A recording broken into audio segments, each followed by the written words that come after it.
This edition of Mac Voices is supported by ScreenCastsOnline, your source for new Mac and iOS tutorials every week.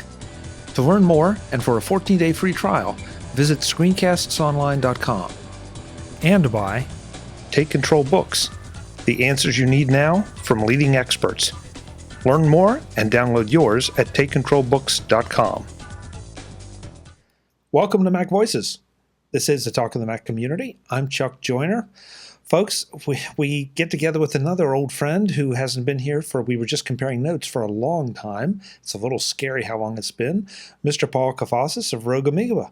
Paul, it's great to see you. Thanks for coming back after all this time. Oh, good to see you as well. It's always fun to be here. Yeah, I don't know where the time goes. It just you've had a couple products come out, and we never could seem to put the schedules together. And so, but now we've got it. So now we're going to play catch up on a whole lot of stuff, I hope. Sounds good. So I'll let you tell me where you want to start, because I know we have at least two products that we probably need to talk about updates for. Yeah. So most recently we just shipped a big update to AirFoil, which has for a long time been our most popular application, but now has a whole lot of new functionality in terms of working with Bluetooth devices. So AirFoil is a tool that lets you send audio to audio devices around your house. And it was designed to work with the Airport Express back in, I want to say 2005, it was at least 2005, maybe even 2004, to send audio to that device from more than just iTunes. And over the years, Apple expanded what AirTunes could do, and it became AirPlay and then started doing video and things like that. We stuck with just audio, but there's the Airport Express, the Apple TV, all the third-party devices that they started shipping from, Bowers and Wilkers, JBL, all those. And AirFoil worked with all of those and worked with your phone and worked with your iPad, sending audio to all sorts of stuff. But something that was sort of missing was Bluetooth devices. And even as AirPlay devices were obviously very popular, there was also this section of the market that was buying, $20 Bluetooth speakers that you could just charge for an hour or so and then take out on your deck or take wherever you needed. And now AirFoil works with those, so you can send any audio from your Mac to your Bluetooth devices as well as your AirPlay devices. Every time we get into this discussion, I think, Paul, whether it's with your product or with others, the inevitable comparison comes up to Sonos, that you can send to multiple speakers. Sometimes you can send different audio streams to different speakers from the same machine. How do you fit into that picture, given that you're supporting all levels of Bluetooth speakers? Right. So the Sonos systems are pretty high end. I know certainly plenty of people have them, but they're hundreds of dollars each. Whereas for AirPlay devices, you can start at $99 for an Apple TV or an Airport Express, and for Bluetooth devices, you can get them as cheap as $10 or $15 right now. So for us, it's something where we often hear people say, and it's not a marketing term we can use because it's trademarked, obviously, but sort of creating their own Sonos system for a whole lot less. It's not necessarily as high end, and the Sonos stuff is pretty high end and pretty high quality. But if you're more concerned with having a solution that doesn't cost you $1,000, $2,000 to pipe audio throughout your house, using the AirPlay speakers, using Bluetooth speakers together with AirFoil works pretty well. You mentioned one thing, sending what they call zones, I think, in Sonos nomenclature, which is sending one song to your living room and a different song to your dining room, and multiple streams of audio to different locations. And that's not something that AirFoil does. It's something that every once in a while we get a request for it, but it's not really something that we're likely to do just because of the way that the back end of the audio or of the software works. So it's something where Sonos is certainly a very high level solution, and we're sort of filling in a lot lower where people don't necessarily want to spend thousands of dollars for a solution to send their audio around. Yeah, I love my Sonos for what it is, but First of all, you're right, it's expensive. Second, because it's convenient to rearrange speakers, but it's not convenient enough that you want to walk around and carry them. And your example about the $20 Bluetooth speakers out on the deck, or take them to the basement, or take them where you're doing something, is a perfect example. And that's why I like this solution as a supplement. It's I don't see them as the same. It's a great supplement to that. Right. And yeah, we certainly have people who have a Sonos system and then also use AirFoil because, it's $29 and a $20 Bluetooth speaker, or, a $100 Apple TV that they already have. It's not that much more on top of it. For some people, it replaces the need for a Sonos system, or it's what they use, and eventually they graduate to a Sonos system. But it's definitely something where we have some of the same use cases, but it can be useful in, like you said, complementary ways or supplementary ways. Now I can play iTunes content with AirFoil. Yeah, I keep wanting to say it wrong. With AirFoil, but I can also send anything pretty much from my Mac, which is quite a bit different than Sonos or some of the other higher end options. Right. So that was the original idea. Like I said, about at this point, I think about 12 years ago, 11 or 12 years ago, when we first made AirFoil, the whole point was that you had this Airport Express and it only worked with iTunes. And people said, this is great, but I listened to, streaming audio, or not at the time, but Spotify a couple years later, Pandora at the time, and they wanted to listen to that through their stereo system. And so that was really the impetus for creating AirFoil, and it's still sort of the main use case. Is a lot of people listen to Spotify and they say, I want to get this, through my stereo, or out on my deck on a Bluetooth speaker, or, basically somewhere else in their house wirelessly. And that's really what it's designed to let you do. And Apple's been pretty satisfied to say, we want people using iTunes. We want people using Apple Music, and plenty of people do. And they only need iTunes to play that audio. But if they're listening to anything else, then AirFoil comes in handy to get that audio out of their computer.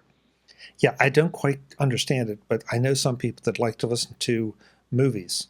They don't want to necessarily watch them, but they want to be able to hear them when they're somewhere else, and so they send that with AirFoil, and it works perfectly. Well, so it's worth noting that if you're watching the video and listening to the audio remotely, it'll be out of sync. But we actually get a lot of people that do concert films where, the visual is not necessarily that important, but you want that live audio. So if you've got, a concert DVD or a downloaded concert movie file, you can absolutely send that out. And yeah, like you said, even if you're just listening to the dialogue from a standard movie. But yeah, the big one is definitely streaming audio from, Spotify, Pandora, that sort of thing, as well as a lot of live sporting events. People stream those through a web browser. Baseball games, basketball games. And if they want to get those away from their computer, again, to any sort of wireless device, this helps them do it. Paul, do the uses that people come up with for your products ever just flat out surprise you? AirFoil definitely has some interesting ones. Audio Hijack is certainly the one that has, it's useful in such a myriad of ways that people have told us things that are it's phenomenal, but we never designed it to do that, and we're always, sort of blown away. AirFoil, an interesting one that people use is, we've seen it used in some sort of art installations where basically, because you can send audio from a computer to mobile devices, an iPhone or even Android devices, and it's all in sync. If everyone has this software on their phone, they can all tune into this audio. So we've seen museums that are playing music to accompany something, and if you load this up on your phone, then you can hear the music, and everyone in the audience basically hears it in sync. There's a concept out there that we certainly didn't create, but the software can be used for, and it's sort of a silent party, a silent rave, silent disco, where everyone is listening to music on their headphones through their mobile device, but there's no actual audio being heard in the space because it's all right into your headphones. So that's another way that people use AirFoil. And again, the audio all being in sync to all those people is sort of essential for that. So those are, there's definitely plenty of other ones that I probably am not even remembering, but it's always impressive to see just how people wind up using the software. I'm so glad you brought that up, because this is not just sending audio to your Bluetooth speaker the way you would with, say, AirPlay. This is a whole different thing. Well, it's just in terms of everything that we support, in terms of, supporting so many devices and then supporting those devices in sync. Right. So, you can send to the same way that Sonos does, but and that AirPlay does. But for Bluetooth, I don't know that there's, I shouldn't say definitively, but I'm not aware of any solutions to send Bluetooth audio to multiple speakers in sync besides AirFoil. So it's a good way to, if you buy, 2 or 3 different Bluetooth speakers for $20-$30 each, for $100, you can have audio in sync in multiple rooms. Obviously they need to be within Bluetooth range of each other, but it's a good way to sort of wire your house for sound without actually needing to run any wires. How many devices can you support sending to? You knew that was going to ask, didn't you? Well, and everybody asks, and the answer is many, but there's no, the software doesn't have any hard limit. The software doesn't say, 5 or 10 or 100. The big issue is your network and the bandwidth. So it's not something where we can say, you'll be great with, 20 devices. We've seen, I'm trying to think the biggest number we've seen that we know, worked for them. I think we've seen several dozen, but it's definitely, you need several dozen AirPlay devices. In terms of Bluetooth, again, because they need to be near one another, you have to watch out for interference. So this is obviously not a very straightforward answer, but certainly most people have no issues with anywhere from 3 to 5 to 10. Beyond that, you're sort of pushing your network, you're pushing the interference to the point where you might run into trouble. But we've definitely tested with 3, 6 at a time without issue. So for most people, that's plenty. If you're looking to do something that needs, 10, 20, 30 devices, it's definitely worth testing and making sure that it will work on your network. But the short answer is there's no limit on our end. It's more a limit on the network and what you can do with the bandwidth that you have. I think the reason I was asking that is trying to visualize that silent rave you were talking about. We've definitely seen, a dozen or a couple dozen iPhone devices or, Android devices that are able to receive the audio without an issue. So there you go. Pretty good. So you can have a silent. This is a great way for kids, maybe not to drive their parents crazy, right? But Absolutely. Still do things at home. You brought up Audio Hijack, which definitely we want to get to because it has evolved with the last major update, but it's also done more evolution since then. And I keep hearing different things from people saying that this is a solution that they're finding more and more uses for, as opposed to just what I think, at least I would have thought originally, the primary use case would have been. Well, so I think you mentioned up top that we talked about Audio Hijack about a year ago, and that was when we came out with Audio Hijack 3. And that was an update that had been almost a decade in the making, really. It was 11 years since Audio Hijack Pro 2 had come out. And so version 3 came out, and we'd been working on it for years. And it was a huge undertaking and a huge new version. But it's, like you said, it's used for so many different things. And the initial reason to make it was, we said people want to record audio on their Mac. So they're listening to streaming audio and they want to make a copy of it for later listening, for offline listening at the time when, you had an iPod that didn't have any online access. Now you have a phone that can maybe stream things, but there's still plenty of times when you want something and you're offline or you want to have an archive of it. So that was certainly the basic idea for Audio Hijack, over 10 years ago when we first made it, was something's playing on your Mac and you want to record it. And usually it was streaming audio.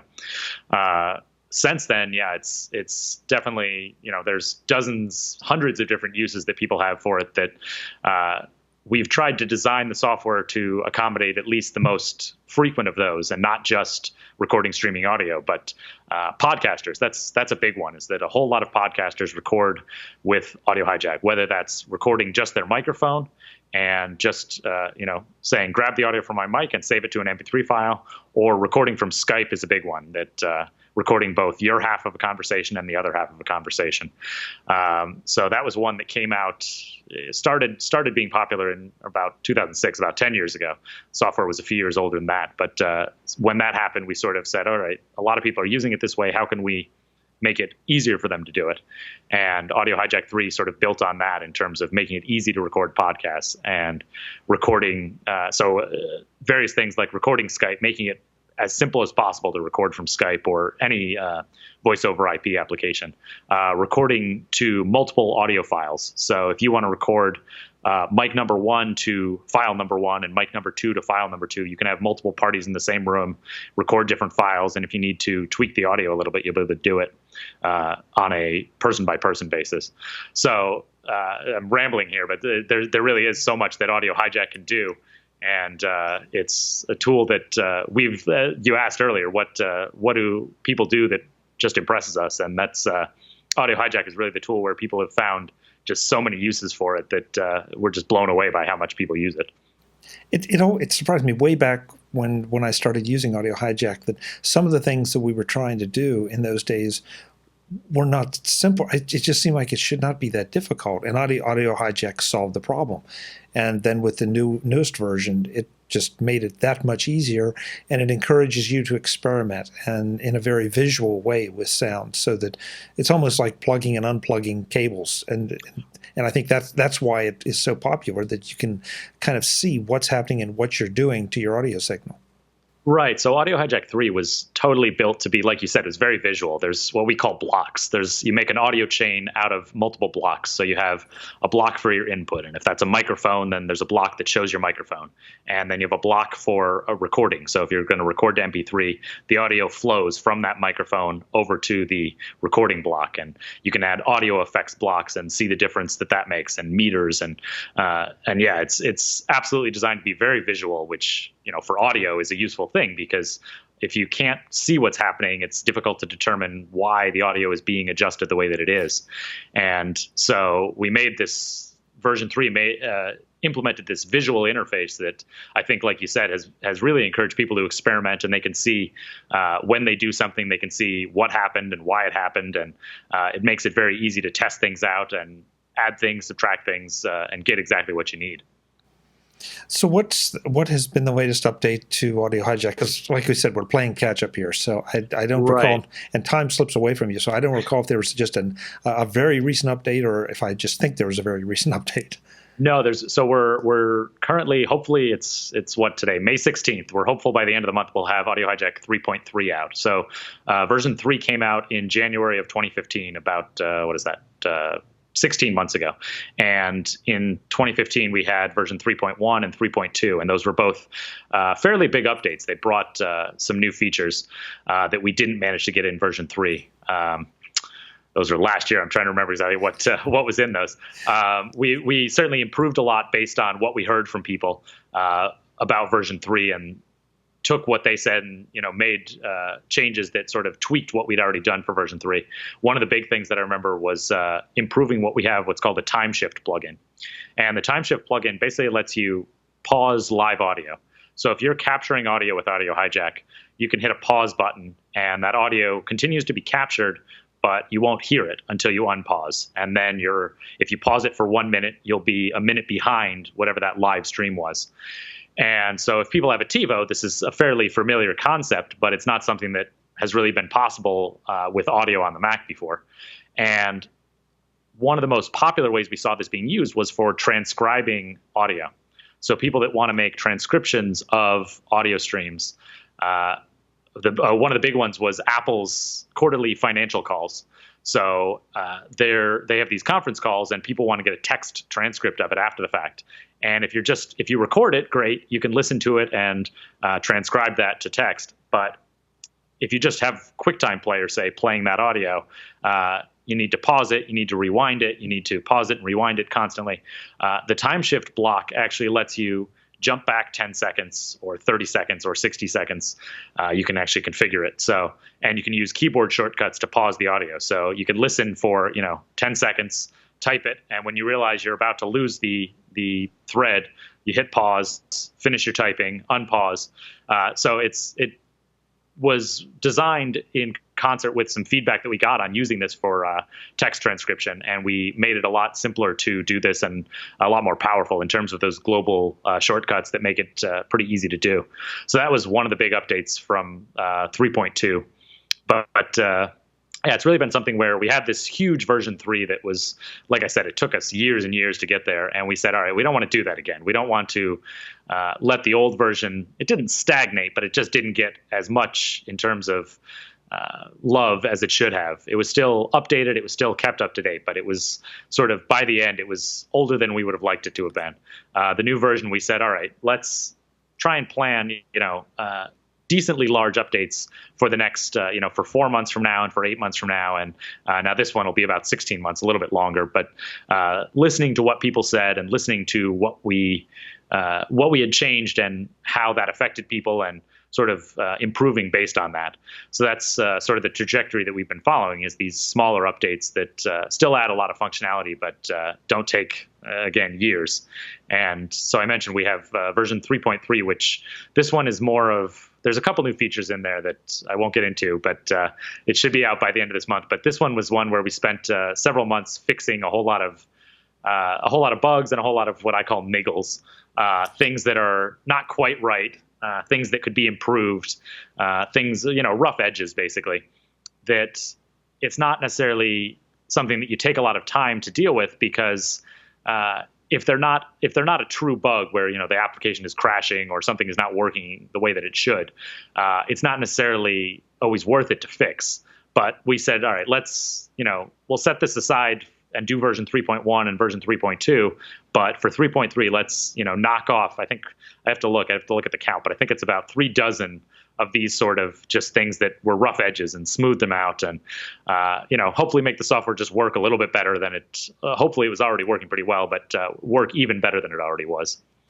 I think it was working very well, because I know how many articles I've read about how Audio Hijack solved a problem, and how this is how, and these insane diagrams of how they're routing software around to accomplish whatever it is they're trying to accomplish, that you would never have even thought of trying to do with the old version. Sorry. Back in 3, 2, 1. That you would never have even thought about trying to do with the old version. But now, and certainly with no other tool, and now it's just like, oh yeah, we'll try this and see if this works, and it does. Yeah, absolutely. And like I said, it's something that we designed it to be very extensible and designed it to be very flexible, but that doesn't mean we're not surprised when people do some of the things that they do with it. And it's great. It's awesome. So the newest member of the family, if I'm correct, is Loopback. Right. And this is I don't think it's fair to say it's similar. It's just one more thing that you can do with audio that you couldn't really do on a Mac before. Yeah. So Loopback is a tool. Before we released it, I really struggled with how we were going to angle it and how we were going to explain it to people. So the simplest way that we can describe it is it's a tool that makes virtual audio devices. So a microphone, like the microphone sitting right in front of me, is a physical audio device, and it takes audio from the outside world and brings it into your Mac. A virtual audio device is one that lives inside your Mac, and it passes audio between applications. So one of the simplest ways you can use Loopback is to take a real microphone, take the audio from a real microphone and an application like iTunes, and turn it into a virtual audio device. And so you combine that audio from a microphone in iTunes into a virtual microphone that then you send to Skype. And what that lets you do is send both your voice and audio from iTunes to whoever you're speaking to. So if you're having a Skype conversation and you want to have sound effects, especially if you're doing a podcast, obviously, and you want to have sound effects in there, or if you want to play some music for somebody and say, this is a song I just wrote, have a listen, tell me what you think. Loopback enables you to do that. If you're trying to pass audio from one application, like an application like Pro Tools, or any sort of Logic or GarageBand, any sort of application that creates audio, creates music, and you want to send it to a recording application, Audio Hijack can be used to just grab that audio and record it. But if you use Loopback, you can send it directly to any recording application, so that the audio basically gets piped from application A and then received by application B. So that's sort of the simple way of describing it. It's a way to pipe audio between applications. And sometimes people hear that and they say, okay, I don't have any use for that, or I don't know why I would use that. And sometimes people hear that and they say, oh, holy crap, that's amazing, and I need that right now. And obviously, we're hoping to hear some of the latter, and we certainly have since it came out. Under the heading of helping people understand that, what's the difference between using the iTunes example that you just used? What's the difference between that and using Audio Hijack to plug it in to? And I think I was going to say the answer might be Skype, but I don't know. So what is the difference? So right, we get the question. What is the difference between Audio Hijack and Loopback? Audio Hijack is a tool for recording audio. Loopback is a tool for routing audio around your computer. So Audio Hijack is essentially a dead end. Audio comes into Audio Hijack and you record it. You can adjust it. You can pass it back to the application it came from, but that's about it. So if you want to listen to iTunes and you want to add an equalizer to it or other audio effects that iTunes doesn't have built in, you can do that with Audio Hijack. If you want to record audio from the web, you can grab it and save it to a file. But Audio Hijack can't send that audio to another application. So Audio Hijack can't send audio back to Skype. With Loopback, you grab that audio from anything, from an application or from a device, and you can combine it and you can adjust it, and then you can pass it to another application. So, I mean, like I said, the short version is Audio Hijack grabs and records audio. Loopback routes that audio to wherever you need it. You can certainly get into, we have a whole lot of people that use both Audio Hijack and Loopback together. If you grab audio with Loopback, you can route it through Audio Hijack and then pass it to another application. So you can do even more adjustments than is basically possible with Loopback, and leverage the power that Audio Hijack offers you. But the short version, like I said, recording audio with Audio Hijack or routing audio with Loopback. I seem to remember way back in the early days of podcasting getting from you a diagram for the old Audio Hijack about how to record Skype, and it was kind of insanely complicated just because those were early days and we were all struggling with how to do it. And it sounds like there are pieces of that functionality here in Loopback that would have made life so much easier back then. Right, exactly. So that's about 10 years ago, 8 or 10 years ago that you would have been looking at this, where Audio Hijack at the time, it was possible to record from Skype, but you needed a whole crazy setup. And over time, we made that a little simpler. But now with Loopback, you can do a lot more. Like I said, you can inject other audio in there. So you can combine multiple microphones and pass it to Skype, or you can combine a microphone and a sound effects application and a music application and send that to Skype. Stuff that either was very difficult before or was not even possible before without an external mixer. That's another way that this can sort of be used, is if you have an external mixer, you can take multiple sources, put them all together and bring them into your computer.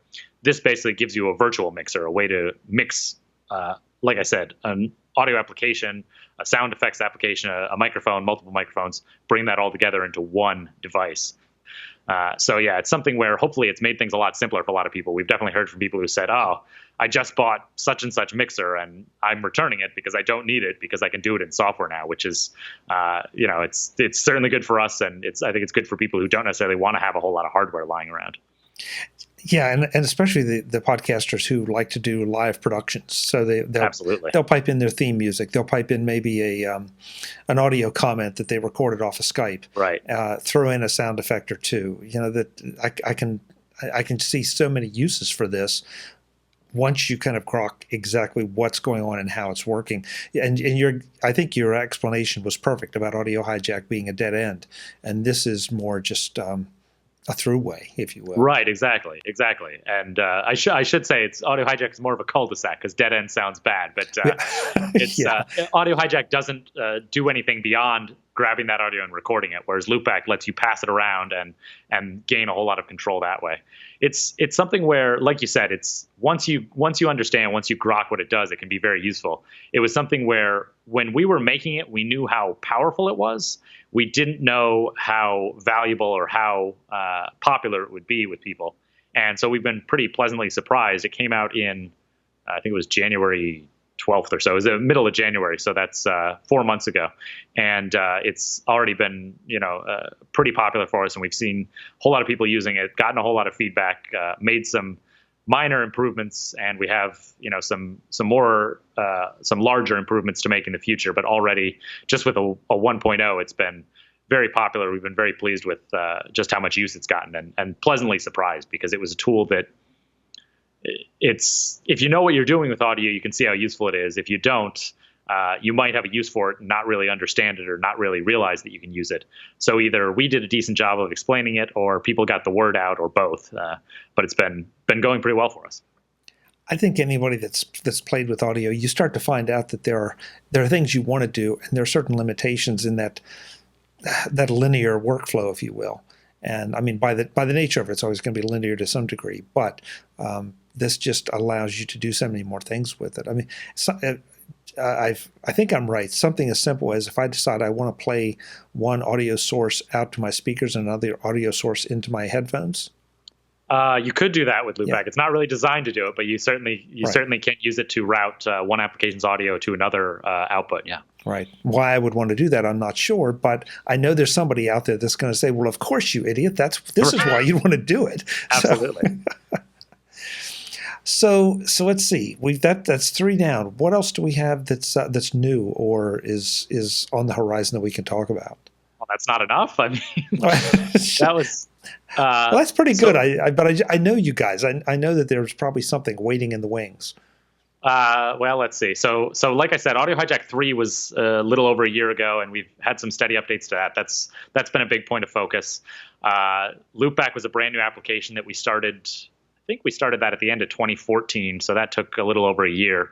And we've got some updates planned for that based on the feedback that we've gotten. AirFoil 5, that's one that has gotten updates I think about every 3 or so years, has had a paid upgrade that added a whole lot of functionality. So that's one that AirFoil 5 came out, about 2 months ago. And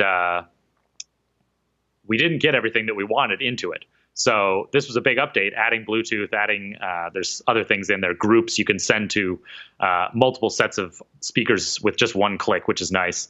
But one thing that we were just starting to get requests for when we were working on AirFoil last year was support for the Chromecast. And I don't know if you've used a Chromecast, but it's Google's device that's sort of an answer to the Airport Express or the Apple TV, really the Apple TV. But it's $35, whereas the Apple TV and the Airport Express are $100. And $100 isn't a huge amount of money, but it's expensive enough that you should think twice if you actually need this. $35 is obviously, a third of that. And if you say, you know what, I think I can use that, paying $35 and getting Google to ship it to you for free, and I think it gets here in about 7 days, is pretty good, pretty easy to take a plunge on that. And so people have a lot of these devices, and they're spreading them throughout their house. They're attaching them to TVs, and they have the Chromecast audio, which you can hook up to any speakers and hook up to a stereo, hook up to any sort of speakers. And they want to send other audio to it the same way they did with AirTune speakers and Bluetooth speakers. And so last year in 2015, we were getting requests for supporting this. And we were working on Bluetooth support and on all the other things that were in AirFoil 5. And so we shipped AirFoil 5. And at the same time, we said, we've heard from a lot of people about the Chromecast. We know people want support for it. We're saying right up front that will be supported in the future in version 5. So if you purchase version 5, you will not have to pay an additional upgrade to get support for the Chromecast. So that's the next thing that we're working on. I was just testing that today and sending audio from my Mac to Chromecast hooked up to my TV with our software. So that's working right now. It's still got plenty of rough edges. We're still working on getting it into AirFoil, and hopefully, I shouldn't give any sort of date. It's certainly something we hope to do in 2016, and hopefully sooner than that, sooner than the end of the year. But that's probably the next big thing, is that a lot of people have been asking about Chromecast support, and it's something that we're working on and committed to getting out hopefully by the end of this year. Trying to think beyond that. Loopback and AirFoil were both two major releases, and we put them out just within a couple months of each other. So that's we're sort of taking a little bit of a breather after that. But definitely the big one is the Chromecast support in AirFoil. Paul, other than the obvious Bluetooth speakers, which can come from anyone, is the Chromecast sort of your first venture outside of the Apple, Macintosh, iOS ecosystem? Let's see. I mean, in terms of for AirFoil, yeah, it's I mean, well, that's not necessarily true. For AirFoil, it's something where we've just been expanding wherever we could. So, like I said, it started with the Airport Express and then the Apple TV. And I forget the exact order, but the iPhone came out and we said, all right, people are going to want to send audio to their iPhone. And so we added support for the iPhone and then the iPod Touch and the iPad. And we added support for sending to other Macs and to PCs, and then for sending audio to an Android device. So it's more of a natural extension of what AirFoil has already done. It's not necessarily something where we said, all right, we've covered all that Apple has, so let's see what else is out there. It's more people said, I have this type of device. And if enough people say they have that type of device and they want to send audio to it, well, we listen and we say, okay, let's see if we can make it possible to send audio there. In terms of sort of a branded device that a competitor to Apple is making, like you said, Bluetooth speakers, there's, I have no idea, thousands of manufacturers of those, if not tens of thousands.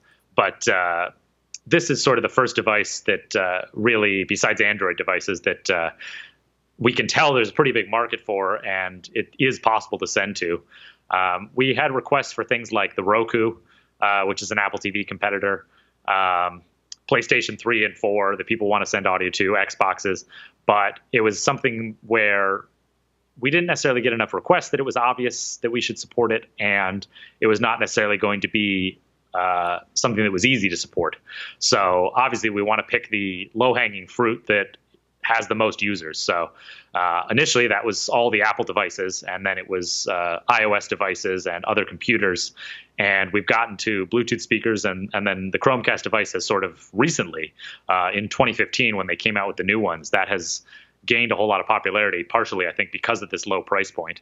It's something where this was the next logical one for in terms of the requests that we've received from people. You and I have had conversations before about some of the challenges facing developers.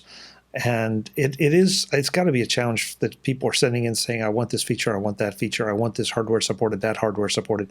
And you've got to make, first of all, you've got to make functional decisions. Can you do it? And then you have to make business decisions about, does it make business sense to support it? And so that's why I'm always interested in just how those decisions get made, and at what point what's the tipping point that says, okay, now it's time for us to go and look at this. Right. Well, hopefully the answer to your question is intelligently. Hope the decisions are made intelligently.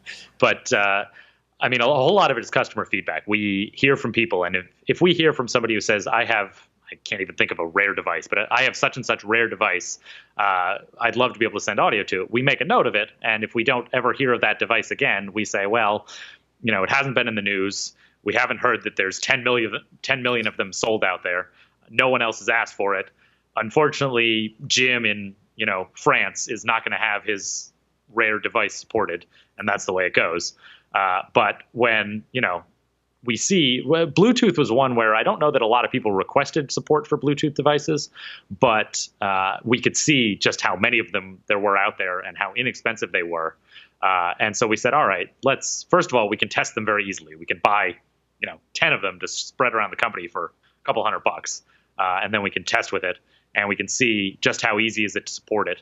And then we can see how well can we make it work. And so that was one where we didn't necessarily have a whole lot of people say, oh, I want support for Bluetooth speakers too. But to us, it was fairly obvious that if we added it, it would get used. And that has certainly been the case. The Chromecast is one where people said, oh, I used to have an Apple TV, but I like the Chromecast more. I want to be able to use it with AirFoil.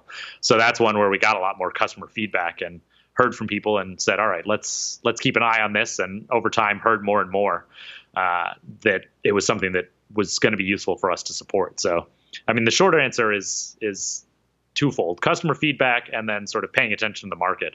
And that first one, that customer feedback, is one that I think is incredibly valuable, and that I think a lot of people, I don't know if business owners necessarily dismiss it, but there's a pretty famous Steve Jobs quote about focus groups and how I don't even know the exact quote, but it's basically that he doesn't listen to focus groups because they can't tell him, they can't describe something that they don't know they want. And that's certainly true.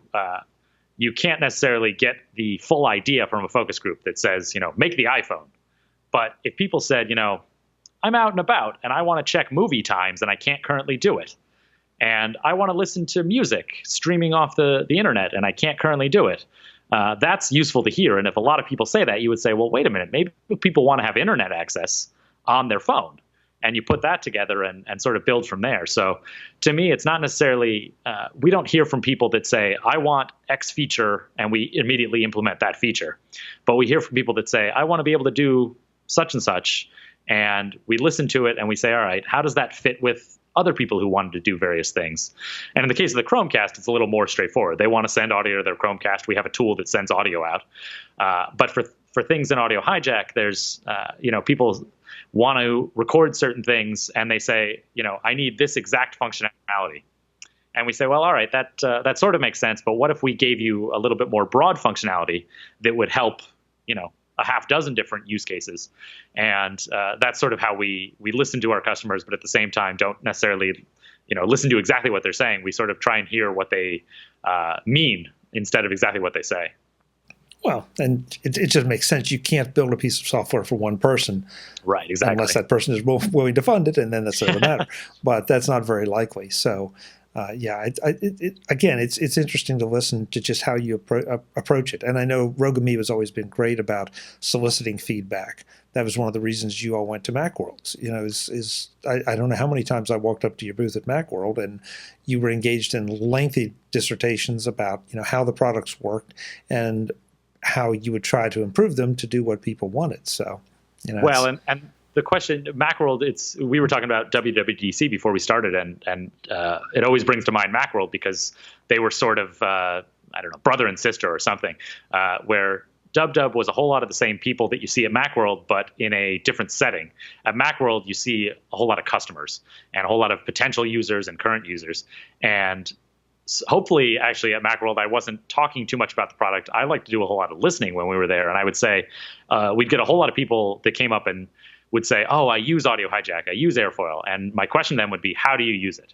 How does it help you? And what are you using it for? Because I want to hear exactly how they're using it so I can say, all right, that's not what we designed it for, but I heard a half dozen people say, I'm using it in this way. How can we design the software to actually accommodate them better and meet their needs better? It's doing what they want already. It's doing what they need it to, but how can we make it easier for them, or how can we make it work better? And unfortunately, at this point, it seems like we've lost Macworld probably for good. And we pay a lot of attention to our emails. We listen to people on Twitter, and there's plenty of ways to get feedback still. But it was always a really concentrated burst of 3 or 4 days of just constant feedback and a whole lot of note taking, and then for the next couple of weeks, just sort of letting that simmer and think about how we can use that feedback to improve the product. So that's definitely something that I miss by not having Macworld. Yeah. Well, and hopefully one of the things I think is so important is that people see you and know that you're a person, and it's not just, the little machine gun toting amoeba, that is, there are real people behind this. And so hopefully they'll see this and kind of remember those days, remember the fact that there are people here, and get in touch with you and tell you what they're looking for. Yeah. And absolutely. Like I said, we get a lot of emails, and some of them are just support questions, but buried in a lot of support questions are tips that we should sort of extract and realize, okay, a lot of people are having trouble with this. How can we improve that? And for us, we view support as both a sales tool in terms of if you fix somebody's problem, they're probably going to buy the software, but also a feedback tool and a way to get feedback and a way to improve the product. So it's definitely something that we pay a lot of attention to when people get in touch. So like you said, it's useful to know there's, I forget how many of us there are right now. I think 9 of us right now that are here and working on the products. And there's not, you look at a company like Microsoft or even Apple, and it looks like a monolith and, just a faceless corporation that if you send feedback to apple.com/iTunes/feedback, I don't know how much feedback they get. I'm sure it's a ton, and I don't know how much of that ever reaches anybody who actually can do something about it. So certainly some of it does, but for us, a whole lot of that feedback gets to us, and it can be pretty easy for us to make an improvement once we hear that we need to do it. And that's it. Rogue Amoeba, people have these visions. Anytime you talk about a software company, I think that's unfortunate that they do see a Microsoft, Apple, Adobe, and right. Rogue Amoeba's 9 people. putting out this fantastic software and trying to do the marketing and trying to keep up with the social media and the feedback and the support, and and still do development of the next product or do the next upgrade. Yep. So keep that in mind, folks. In the good ways and the not so good ways. But there are limited resources here. They can't absolutely. just they've got to figure out what works for them as well as for you. So that's my lecture. Well, I appreciate it because honestly, 99% of our customers are great, and even people that just get in touch are great. But every once in a while, we'll get an email of somebody who's very upset, and because they're sending an email to the internet. Through the internet, because they're not looking at somebody face to face, I think you get a little bit of a different set of feedback. And we always try and respond graciously and say, look, we're here to help, and we're absolutely here to listen. But there's real people over here, and usually, by and large, somebody says, you know what, I'm sorry, thank you for helping, and I was just frustrated and whatever. But it's absolutely worth keeping in mind, and I always try and keep in mind when I have a negative experience online, that somewhere, even at Apple or Microsoft, somewhere there's a real person who's probably going to read this, and you're going to have a better time getting the improvements that you want if you keep that in mind, and you just try and be polite about it. It's fascinating how many times I hear that story, and how many times it happens to me too, where you get this blistering email and you reply calmly and coolly and just point out that the resources are limited on my end of the screen, and I'd love to talk to 40 people a day, but just not realistic. And people respond, oh yeah, sorry, I didn't quite see it your way, I just saw it my way. And then it opens up a great dialogue, and I think usually you both get something out of it. Absolutely, yeah. Paul, walk us through the pricing of the products we've talked about, and anything else that we should know about.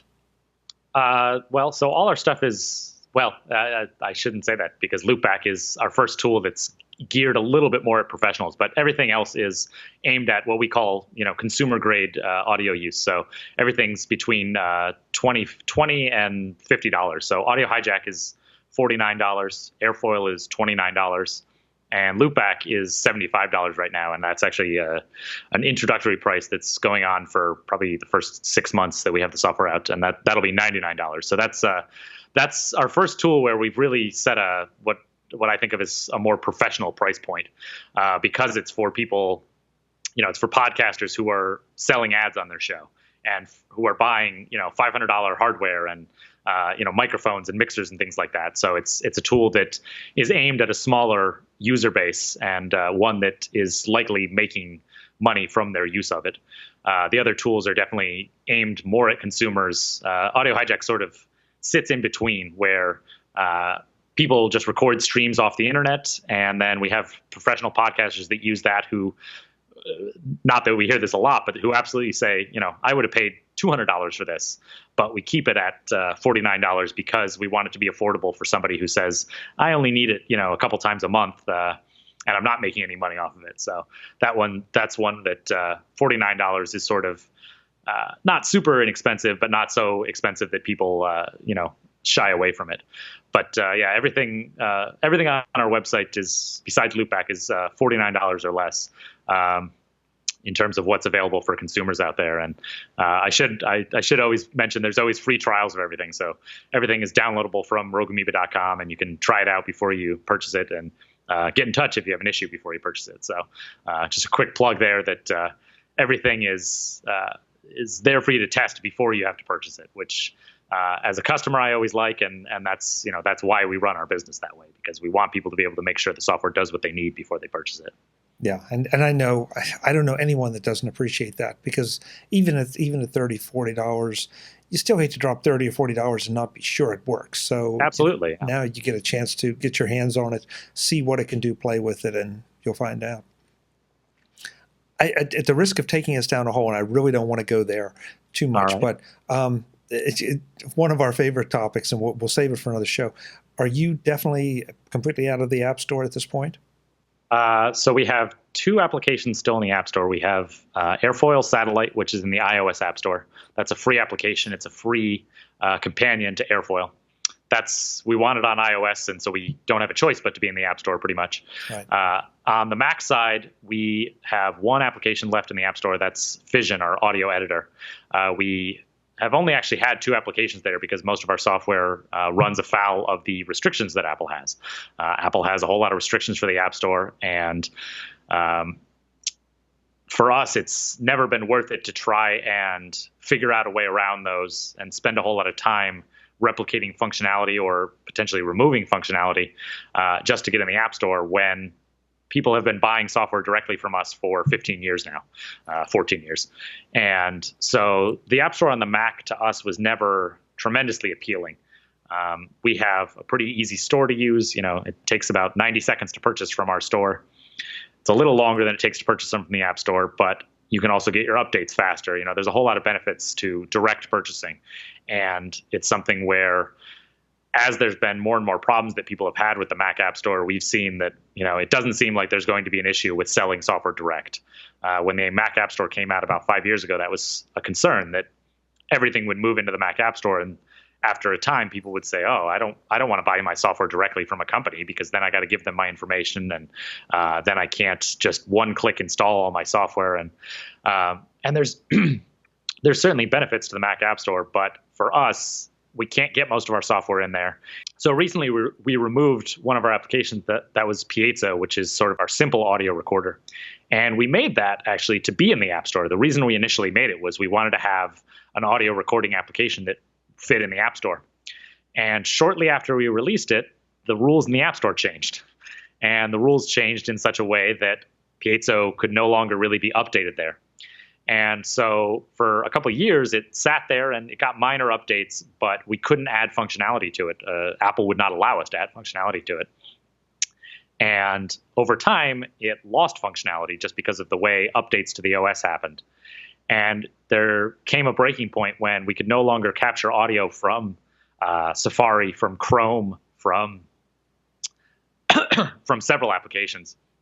And we said, this is doing a disservice to our customers.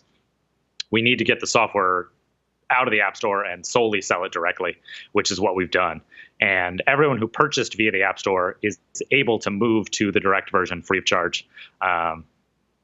So at this point, it's only sold direct, and we've seen our direct sales go up as obviously the Mac App Store's sales of that product went to zero because it's no longer sold there. But it was something that we haven't had a great experience with the Mac App Store. And as I said, the rules got more stringent and more restrictive, really is the word.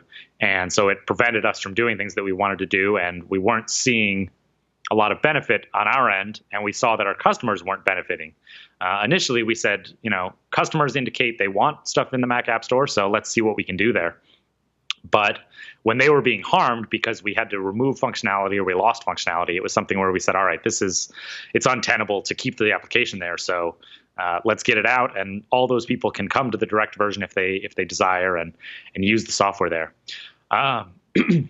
So that leaves Fission, our audio editor, in the store, and that's an application that is a little more standard, and so it doesn't necessarily hit some of the restrictions that they have, although we do still hit some of their restrictions. But so that's still in the App Store. We don't have any current plans to remove it from the App Store, and we're still, always watching the App Store at least, because we know customers, at least some customers, like purchasing software there. But I think in the past year or so, we've seen a whole lot of customers get disillusioned with it as well, in addition to the developers who've left the store. And I won't say, we wanted that to happen, but it certainly doesn't upset us because we like selling our software direct. It enables us to, first of all, just speaking honestly, we make more money that way. Apple doesn't take 30% of our direct sales. Our direct sales cost us about 10% in terms of hosting and transaction fees and things like that. So we earn a lot more money for direct sales. In addition, we can update the software immediately. If we discover a bug in the morning, by the afternoon, we can have a fixed version out there and everyone can be downloading it already. And we don't have to go through Apple's review process and have customers using a buggy version for days, if not weeks, when we already have the fix out there. So it's something where we tried it and it didn't work out terribly well. And it seems like most people are saying, you know what, I'm comfortable buying direct, and I'm aware that direct software exists, and I'm finding that software, and I'm happy to purchase it that way. So it's something where we're still keeping an eye on it, and there's been rumblings that Apple will improve the App Store. We'll see what happens, but for now, for 14 years we've been selling software directly, and it's gone well for us, and it's gone well for our customers. So we're pretty satisfied with that. Yeah, it's a subject of a whole other show, but there's some real good reasons that those restrictions are in place in the Mac App Store. And there's some real good reasons that your software doesn't obey those restrictions, and it's not like it endangers anything. It's just they're functions that I want, that a lot of people want, that, like you said, run afoul. So, that just means, folks, that you need to go to rogueamoeba.com, where you can find all of this stuff, buy it straight from Paul. And there's one other thing too, Paul, that you said that's interesting. Buying through the App Store, you don't get any customer information.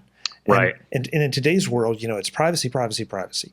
But there is something to be said about having a relationship with the developer who puts together a piece of software that is like critical for what I do and what a lot of people do. So in some ways, yes, I want you to know who I am, and I want to have that relationship because I want the support and I want to be able to give feedback. Right. And it's definitely something where I don't know that software abuses it so much. You hear about newspaper subscriptions and magazine subscriptions where all those publishers want everybody's info and they sell it to advertisers. Yep. We want to know who our customers are so we can hear how the software is being used. And so we can say, oh, we have a new version.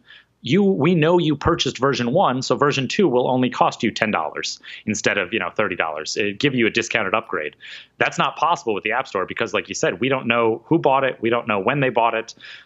We have no way of offering discounted upgrades. We have no way of getting information from them that is useful to both us and them. And it's not something where we're saying, oh, darn, we can't sell their information to anybody.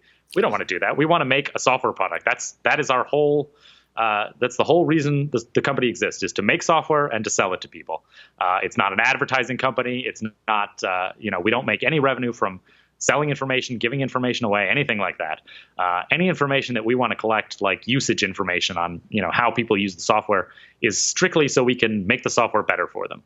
And, I absolutely feel the same way. I don't want my information sold left and right or given away left and right, but I'm happy enough to have software companies know how I'm using the software because I know it's going to help them improve the software.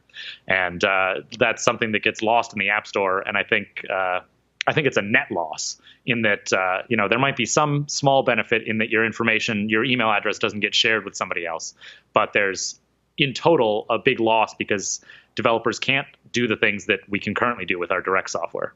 Right. And it's not only the right way to do it, but it's good business to do it the way you're trying to do it, to have that relationship or establish it, be there for your customers when they need the help, and be there when the next version is coming out. You want to deliver what they're looking for. Absolutely. It doesn't do any good for you to develop some cool new feature that nobody is going to use. So rogueamoeba.com, that's where you go to get all this stuff. Paul, we got to do it. We can't let a year go by. That's just crazy. All right. That's just crazy. I don't know what we'll get you on to talk about, but we'll get something because this is way too much fun. Well, I can obviously prattle on about the app stores and dealing with that, but I've done that for years at this point, and at this point it seems to be swinging such that people are okay buying direct software, so maybe we're in a good place there, but I'm sure we can come up with something. Yeah, because there's no controversy in any other area. Yeah, exactly. No, not at all. It's great to see you. Thanks so much for being here. Thank you, Chuck. Folks, I'm Chuck Joyner. This is Mac Voices. Go and check out the Rogue Amoeba stuff. I love it. I use a lot of it. I don't have quite uses for everything, but that's only because I haven't bought a Chromecast yet. Maybe soon. Until the next time, thanks for watching.